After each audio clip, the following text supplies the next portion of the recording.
Yet again we went to Chain's chambers. Chain was scratching his cheek a moment as the boy followed us. "How old are you?" Chain asked as we walked. The boy answered, 6, nearly 7, but I must ask your forgiveness. Great Zircon, I was weak and failed you. It's all fine now. I want you to stand outside this door. Oh, thank you, Great Zircon, for your mercy. I shall do as you ask. I looked to Colt as the door was shut. He's almost 7, but small as a 4-year-old. His hair is so brittle-looking. Has he been abused? Colt looked to Chain, who looked to us, sitting on the bed. I think I know the secret you were going to ask of, so I suggest you rethink your decision, Colt. Colt stood close to him now, eye to eye with Chain sitting. We came across a door, then another door, then another door, the last thick with scratches buried under the city. Colt went into fine details. It must have took an hour to get it all out. Chain itched the back of his neck. It seems as though you know most of the outcome, perhaps not the process, but I think you will figure that out soon enough. And I myself think there are things to learn that even I would not know. Clearly zircon is a stone that can glow, and the skin must have something to do with ranking me being so dark. He must see me as a god of some sort. From his actions and his asking for me to save his people. That means there is others. I will find out how he failed me. It may bring some more light on things and how he got out with guards at the doors. Best keep this up for a while. Colt looked to him. Are you sure you want to help with this? Chain cleared his throat a moment.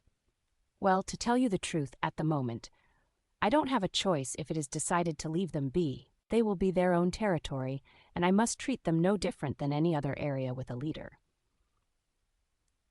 I am still thinking on my decisions, so don't misunderstand me. But for now, this is still my job for the time being, and I may be of some help. It sounds like the language was forgotten, but I can help renew it. Colt seemed tired. I understand and thank you. Chain sat up firm. Boy, come in here. The boy meekly spoke through the door. Forgive me, but there is an obstacle. I cannot. He doesn't know what a door is. Colt went over and opened the door, and the boy crawled into the room. None of that. Stand up. Chain spoke firmly. Thank you, Great Zircon. I dare not ask for you to be merciful to one as pale as me. Enough of all that. Tell me, how did you get here? I fear it may anger you. Try me. The boy seemed to not understand the words. I failed in my duty to feed you, my Great Zircon. I was full of fear and forgot my station. I heard a sound and found a hole. My sister pushed me up, and I was here. Could you take us to the hole?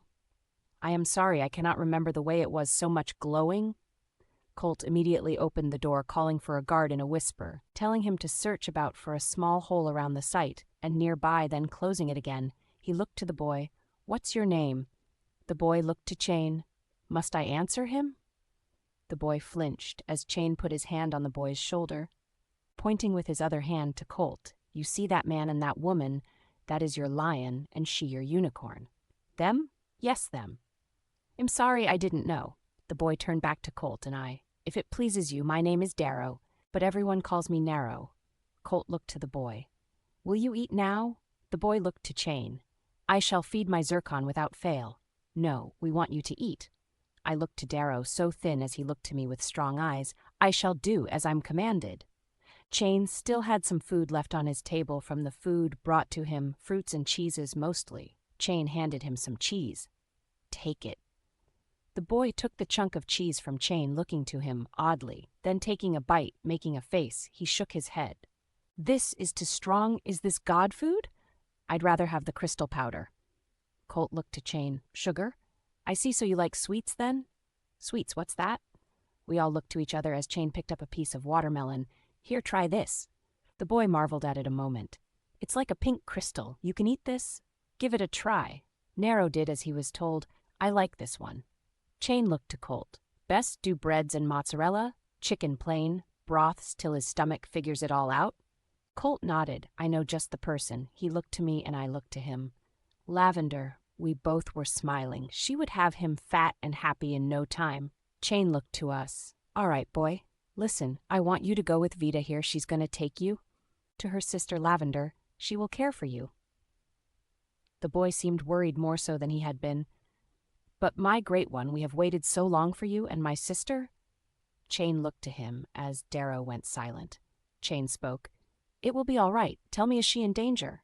Darrow whispered, No, as Chain smiled slightly. Then do not worry. One more day is not going to change anything. You shall be reunited soon enough. Thank you, great Zircon. Narrow came to my side as I excused us.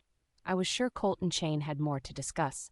You will like Lavender. She is very kind and she cares for other children as well. Narrow was rather quiet and almost looked scared. More so now holding to his stomach, we entered the nursery, where Lavender was letting all the children play about. She looked to me as she held to her son. Why, hello there. She spoke so softly. Who do we have here? Is he here to come play? She smiled so warmly. For now, I know you're busy, but we knew you would be the best for him. It should only be for a day or two. Lavender's face showed she was always up for a challenge. Alrighty, what's your name? Narrow didn't answer as I softly replied, He's a bit shy. His name is Darrow, but likes narrow. Lavender bent down to him. Narrow, what a lovely name. Lavender stood up, placing the sleeping child in a crib. Well then, Narrow, first things first. Let's get you into the hot springs and some fresh clothes, and then we can go to the kitchen and find some treats. What do you say? The boy just nodded. I smiled. I'll stay here with the kids and grandmother. Lavender looked over to me. Thank you. Firefly should be along soon. Don't worry, we will get along just fine. With that, she left the room with Narrow. I was hoping he would warm up soon, but I knew from my past how strange a new place could be. I still hadn't had a full talk with Firefly. Mom, I guess it would come if I liked it or not. An hour had passed. I changed diapers and hushed a few cries, passing the time with the smallest. But also spending some time with our son Fernius. He loved the metal figures of lions and horses.